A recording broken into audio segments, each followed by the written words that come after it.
Bonjour à tous et à toutes. Alors, ici c'est le Portugal, la chaîne qui vous parle de l'immigration au Portugal. Dans cette chaîne, nous allons parler un peu concernant l'immigration, quel que soit par motif d'études, motif de travail, motif de santé, motif de tourisme.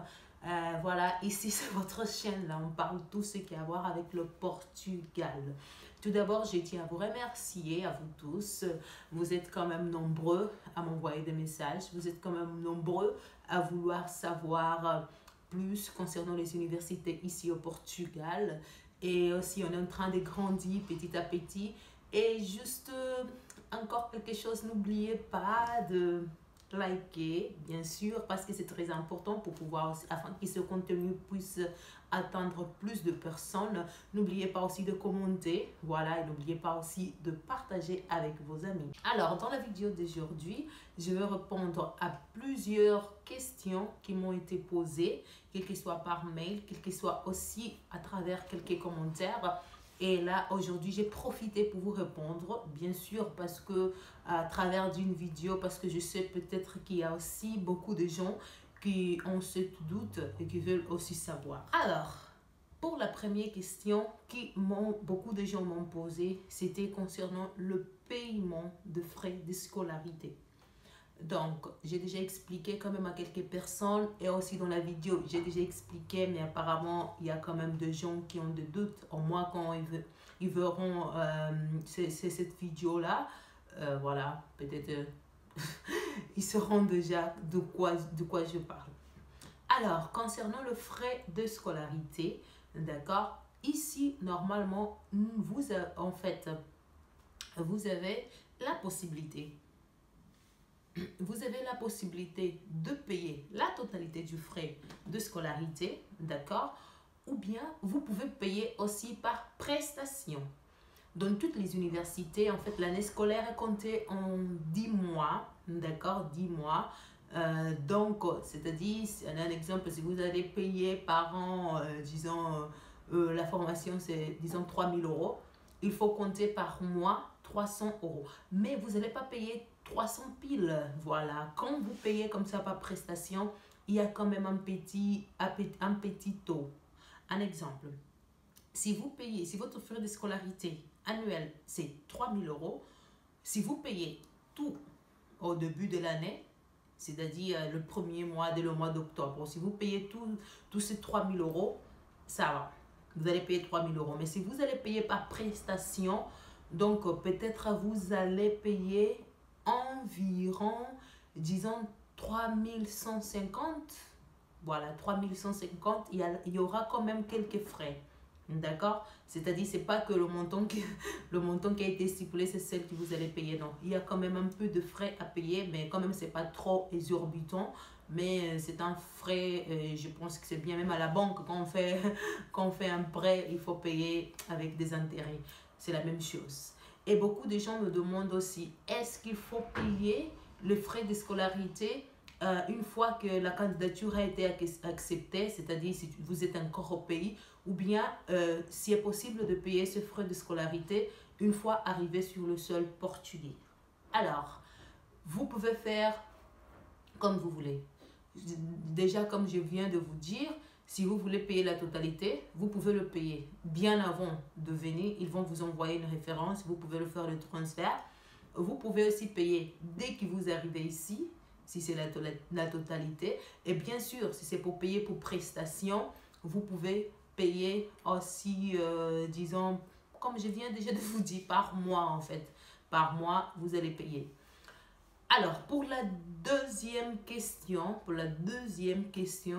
beaucoup de gens me demandent aussi concernant le frais de candidature. Dans la dernière vidéo, j'ai déjà spécifié, la majorité des universités, eux, ils demandent 50 euros pour le frais de candidature au niveau licence. D'accord? Parce que aussi les frais de candidature, c'est de faire au niveau licence. Il y a des autres universités qui demandent 60 euros.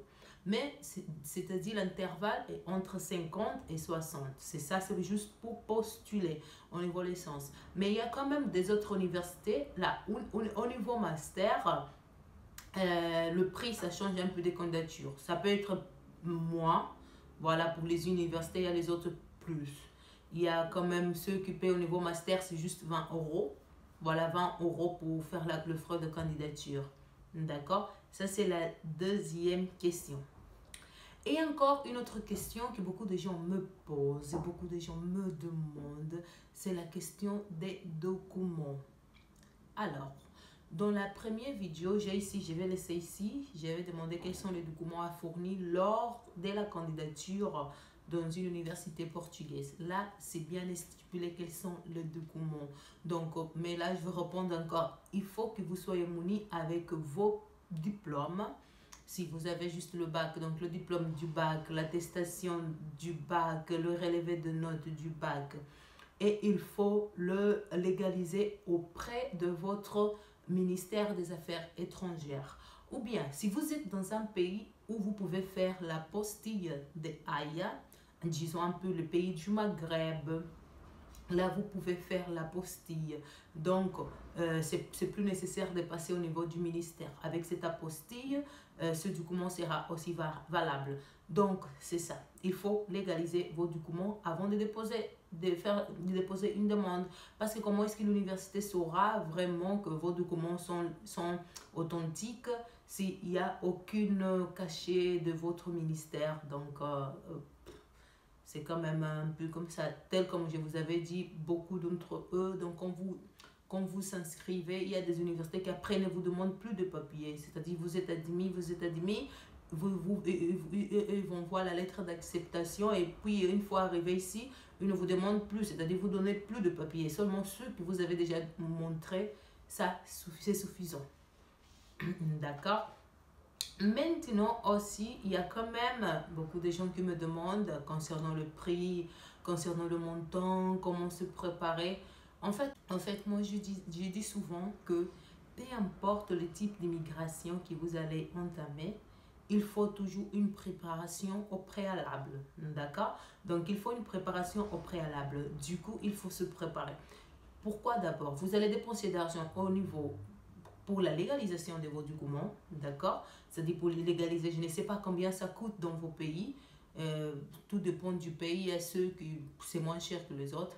Il faut aussi préparer l'argent pour pouvoir payer le frais de candidature. Quand même, il y a des gens qui essayent de s'inscrire dans plusieurs universités pour avoir plus de chances d'être acceptés. Donc, imaginons si tu vas s'inscrire dans 2, bien 3 universités, il faut préparer au moins 150 euros juste pour le frais de candidature. D'accord? Ça, c'est juste un exemple. Je ne dis pas que vous allez quand même vous inscrire dans 3 universités, mais tout dépend de vous. Ça dépend de vous. Donc, mais il faut préparer ça aussi.